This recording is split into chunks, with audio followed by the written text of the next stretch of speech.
दोन मिनिटं खासदार महोदय आमच्या सर्वांच्या वतीने बोलतील.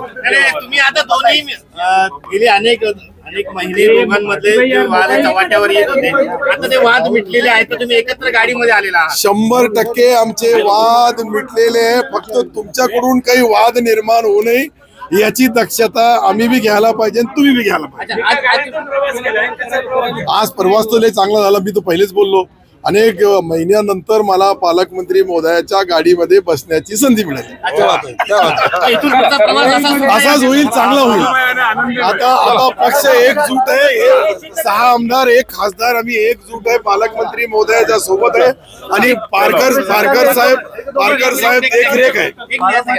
पालकमंत्री साहेब, तुमच्या गाडीमध्ये तुम्ही आता सत्तारांना सोबत घेऊन आलात, असाच पुढचा प्रवास राहणार आहे का?